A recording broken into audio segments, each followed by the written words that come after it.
Hello there YouTube, it's your boy B3, back with another kicking movie reaction review. Today we are talking about Godzilla -1 from 2023. This technically comes out in the States Friday, December 1st. I saw it 2 days before that at a pre-showing in Atlantic Station in Atlanta. It wasn't an exclusive event pre-showing, it was a public pre-showing. I've been to a couple exclusive event pre-showings there, like for Jurassic World Dominion and Halloween Kills, which I saw like a couple weeks or whatever before they came out. But this one was kind of a general public one, so you'll probably be seeing a lot of kind of reviews popping up and stuff. But watch out for spoilers! Speaking of, this'll be full of them. This is going to be full of spoilers. If you do not want Godzilla -1 spoiled for you, this isn't the video for you. And I recommend not having it spoiled, because holy shit, what a magnificent film. Dear Lord. Toho is definitely going for quality over quantity. This ain't Heisei. This ain't Millennium. It's not a let's get one every year out. This is, no, they're like, these are high quality films. This is as good as Shin, if not better. But part of me doesn't really want to compare it to Shin. One, because I haven't been able to rewatch it. And two, because Shin Godzilla is a plot-driven film. And Godzilla -1 is a character-driven film. And they're very different. In a plot-driven film, character development and stuff doesn't matter as much. Or really at all, arguably. But in a character-driven film, that's like the point, is the character development and their journey. You know?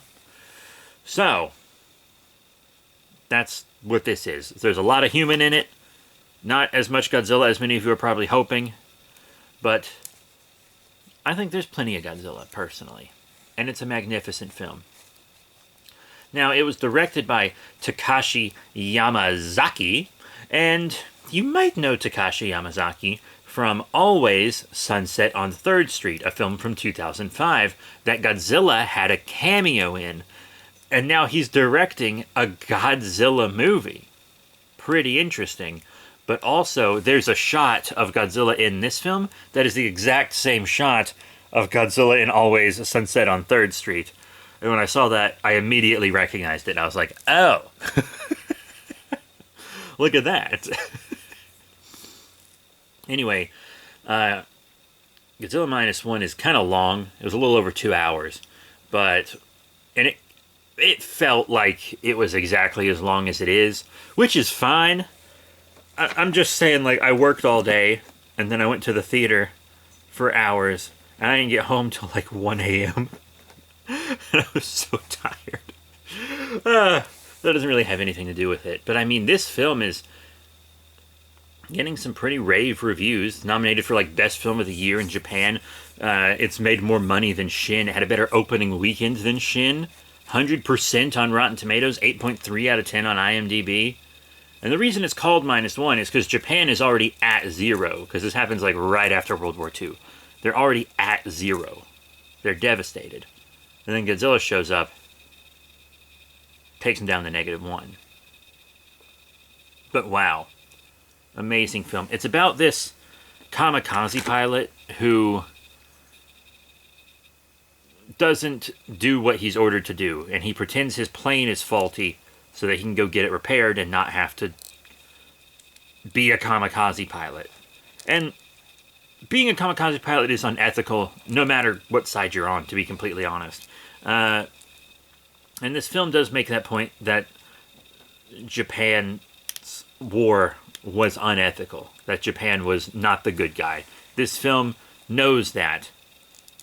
This film knows that. Doesn't hide from it. Because when they're trying to fight Godzilla in this film, they're like, we sacrificed so many lives in the war. The government just didn't care about these lives. And now we, the citizens, can stop Godzilla with this plan. And they have a really cool plan to stop him. And we can stop him with this plan without losing a single life. And they succeed in that. They do stop Godzilla with their plan. And nobody dies. And I think it was pretty well done. Pretty well done.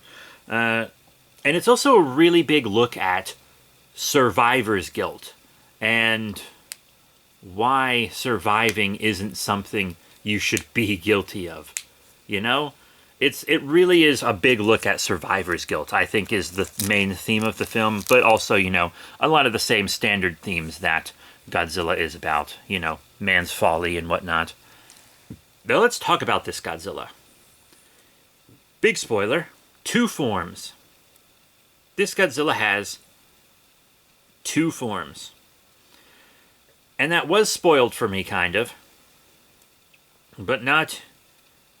because I was on eBay listing some action figures for sale. Check out my eBay page. And when I was, my recommendeds on eBay showed me a picture of the form. But I thought it was going to be like a second form, and my hope was kind of that it would be a second Godzilla. I know there was a second Godzilla theory floating around the internet, but also... many years ago on the main channel, not many years ago, maybe like 3 years ago on the main channel, I made a vlog saying that I would like a movie with 2 Godzillas in it. I thought that would be interesting, but it didn't happen. So he has kind of... it's basically Godzillasaurus. It's Godzilla before the bomb mutates him. He doesn't have an atomic blast and he's like smaller, like he's dinosaur-sized. It's basically Godzillasaurus. Very interesting. And then he does get mutated later. And a lot of people are complaining about the design. It's clearly a design built upon the Universal Godzilla from the ride. I have an action figure of that one. I have the movie Monster series. And I love that design, to be completely honest with you. But I'm not sure why fans are so pissy about that, because, and I'm going to let you in on a little secret, most Godzilla designs are built on top of a previous Godzilla design. Arguably all of them after the 54 original. I mean, just think about it. Like, in the Showa era, all the designs were built on top of the original 54. They were all built on each design that came before them. Often, literally. Sometimes it was just the same suit with a different fucking head. No one complains about that. Look at the Heisei Godzilla. A lot of the Heisei Godzilla suits look pretty much the same, just with some small minor changes. That's the same thing as this. This one actually changed it more than the Heisei did a lot of the time. And yeah, the Millennium era had a lot of different looks. But look at Godzilla 2000 and Godzilla vs. Megaguirus. I mean, the look for Godzilla and Megaguirus is a slightly repainted and retooled Godzilla suit from Godzilla 2000. But those films aren't in continuity, so it's not the same Godzilla. And then look at the Monsterverse. Godzilla's design changes a little with each film. In a way that doesn't make sense. They tried to use a comic to explain why his spines are different. And I guess it works, but if you really sit down and think about it, why would his spines grow in looking so dramatically different? Wouldn't they grow back in looking exactly the way they did? Why does that change the way his feet and head look? It shouldn't. So people don't complain about that when the movie builds on another movie design. I think it's just because it's from a ride. It's building on a design that's not from a movie, and I think that's the only reason people are complaining. And I've seen a lot of people who didn't like it who have grown to like it, and admittedly, it actually looks way better on screen. I saw this puppy in IMAX, because that's really the way to watch a Godzilla movie, or any kaiju movie. Even any disaster movie is honestly in IMAX. I actually didn't expect to see it in IMAX. My partner got the tickets. I didn't know we were getting IMAX tickets. So that was cool. But on the big screen, you can really see the more intricate details in the design. You can see where it kind of looks like he's been burned and healed on it. And you can see more color in it. There's like some orange and red in there and stuff too, and some varieties of brown. It's a much more interesting design on the big screen. And I assume if you've got this far, you've probably seen it, or just don't care about spoilers. But if you don't care about spoilers, I guess that's fine. But also, I want to talk about that atomic breath, because it might be the most devastating atomic breath we've seen on the big screen. Holy shit, was it devastating. Like, the atomic breath itself does a fuck ton of damage and creates a mushroom cloud, and there's fallout when he uses it. But also, it creates a huge shockwave around him. And I know you could probably argue that Godzilla Earth has a more powerful atomic breath, but at the same time, Godzilla Earth is really effing big. This Godzilla is more like original Godzilla, more like kind of Showa-sized. He's smaller, but it really serves the story, I think, that he is smaller. And I like what his spines do, because first off, this Godzilla has very interesting looking spines. I think they're unique and cool. But they also, like, come up out of his back to, like, unlock his atomic breath. It's like he's literally pulling out the locks to let it loose. And it's such a cool, dramatic way to build up to the atomic breath. And I like that. I like a kind of slow build to the atomic breath. And I think Toho likes that now, too. Because, like, Shin had it, and it was kind of in the anime trilogy, and then this movie had it. But the Legendary films also have that. Godzilla's like, which I think is amazing, by the way. I love Legendary Godzilla's atomic breath. But this Godzilla's atomic breath also has hindrances, a lot like Shin's. Because, you know, Shin's atomic breath, he had to, like, recuperate and produce more power inside himself before he could really use it again. This Godzilla's breath, I think, is even more interesting than that with its drawback. And it's good that it has a drawback, because as much of an invincible force of nature as Godzilla is, it's nice to have a little something to fight against, you know what I mean? It's nice to have a little hope there to defeat him, or it'll be kind of boring. You know? But his atomic breath physically hurts him to use it. It, like, kind of blasts his mouth apart and fries his flesh, and his organizer G1, or regenerator G1, has to fix it and heal him before he can use it again. That's very interesting, because it keeps him from kind of spamming it like the Heisei Godzilla used to do. The Heisei Godzilla would just use it constantly. And it kind of, that makes it less cool. That makes it seem less powerful and less cool. That's why Heisei Godzilla had to have a new, like, the Red Spiral atomic breath. Because the regular atomic breath was like nothing. It was used so much that that it, like, didn't matter. That's why he had to have the fancy Red Spiral one. This guy didn't need a second fancy atomic breath because he doesn't spam his. It's very interesting. He only uses it kind of when he needs to. I loved this Godzilla. Also, he heals super fast. There's a part of the film where they trick Godzilla into, like, getting a mine, like a U.S. mine, like an underwater mine, from, from the war in his mouth, and then they shoot it to make it explode, and it, like, pretty much blows his jaw off. And then he heals almost immediately. And it was really good, too. There was some keyframing in, like, the opening scene where Godzilla was more dinosaur-sized, where I was like, oh, that's some bad keyframing. But you have to remember that other countries do not have the film budgets that the USA has. We have the biggest movie budgets in the world, and even then, the CGI in this movie was way better than a lot of modern US CG. Because there were a couple, like, keyframing moments in the CG where I was like, that's not great. But most of the CGI in this film was really good. And the way Godzilla moves, I don't think he's motion capture like Shin was, but I'm not sure. He might have been in many parts, but not all parts, because this was a Godzilla that could kind of turn on a dime and was really fast, but also still had that weight to him. It was a really good balance. I really fucking loved this Godzilla, this version of him. Really menacing, horrifying Godzilla.